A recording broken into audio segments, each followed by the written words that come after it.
Okay, I want to do a quick video on how I am ballasting my tractor tires. Now there's a couple of videos I've seen of a really ingenious idea of just, and this is doing it on the cheap, right?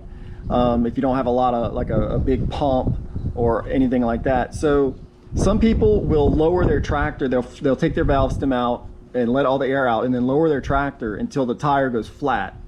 And then they will hook up their ballast liquid in a bucket and jack it up, the tractor back up, and actually the tire getting its shape back, reforming itself, will actually pull a vacuum and pull the fluid into the tire. Now with mine, I have agricultural tires, and at least I think any agricultural tire is probably going to be the same. You can let all the air out, pull a valve stem, and let it down off of a jack, and the sidewall is strong enough that it's still not going to let it actually deflate, where you can jack it back up and pull a vacuum. So that's not going to work. So what I did is I took the weight off of the tire, I put a strap on it, tightened it down really good, and then I pulled the valve stem and I'm just filling it up. And so that's how I'm doing it.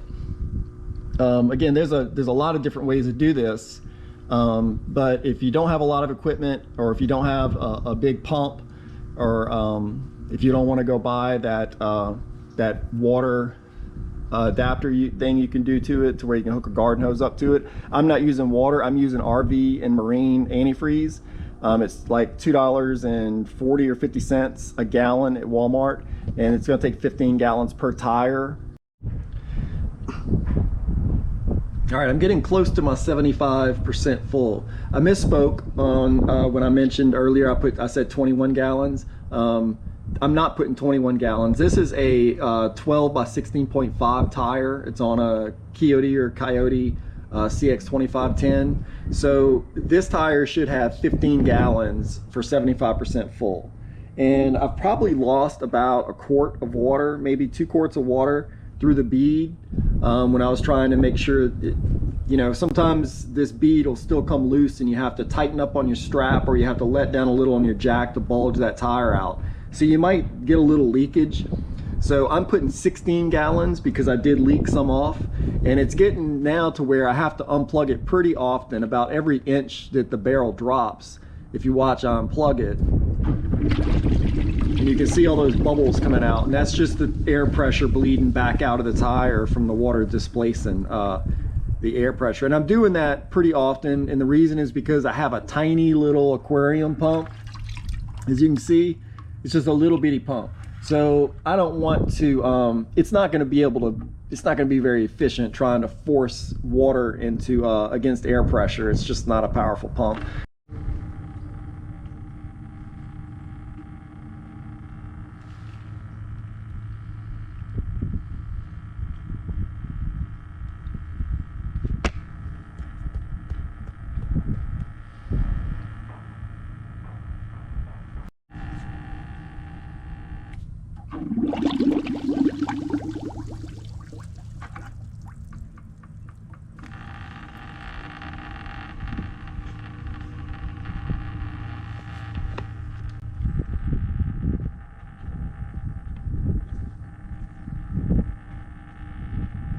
Now I chose RV and marine antifreeze because it's supposed to be non-toxic. It is made to put into the water lines of RVs and things like that, and it's relatively inexpensive. As I mentioned, it's about $2.40, $2.50 a gallon, which is a whole lot cheaper than something like Beetlejuice or something like that. I don't want to put salt water in my tires. I know it's heavier, but I worry about corrosion, so I don't want to do that. And I didn't want to pay the price for regular antifreeze. Even putting it in at a 50-50 ratio, it's much more expensive than what I have here, and I'm assuming it's much more toxic. If it did leak out of my tire, I would much rather have this. My understanding is it's a lot safer for the environment and for animals and for everything else. So that's why I went with this particular fluid. Windshield washer fluid is another good option. Don't know that I would call it non-toxic. And I think this is a little heavier per gallon, but a lot of people do use it, and I'm in South Mississippi, so freezing isn't a huge concern. It rarely ever gets below 20 degrees down here. So I wasn't super concerned about that. I was more worried about being non-corrosive and safe. And I just didn't want to use straight water, just in case. It never hurts to, it's not a huge expense to go ahead and use this antifreeze. Okay, so that's it. I've got the tire full. I'm gonna go ahead and put the valve stem back in, and then I'm gonna get some air pressure on this thing, and I'm slowly going to release this strap as I get air pressure on this tire, and try and make sure that bead stays on and I don't lose a bunch of fluid.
This thing up to 40 psi. I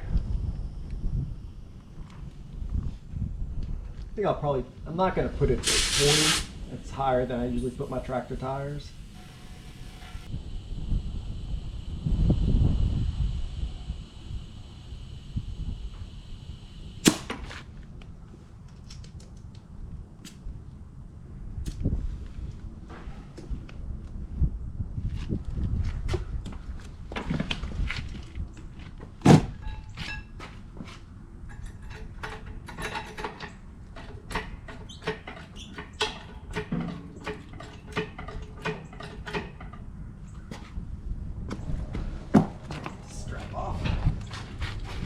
At it.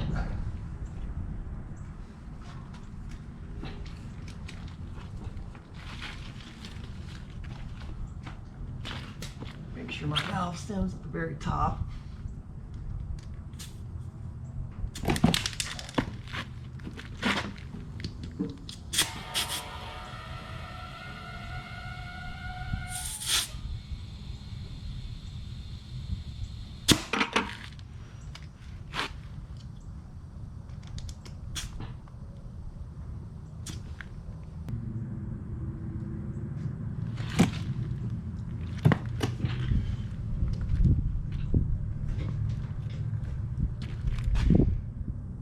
And that's it.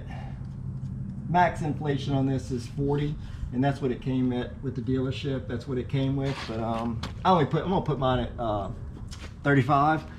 30 or actually it'd be just enough just as well. But I'll go ahead and put it at 35. So now I'm gonna get started on the other side. So that's the video. It's kind of time consuming, mostly because of the size of pump I have, and because I have these industrial tires that you cannot just use a self vacuum to inflate. So, but you know, 30-45 minutes, it's done, and I don't have to worry about it no more. And I only spent $70 in fluid and everything else I had, so very cheap. So thanks for watching.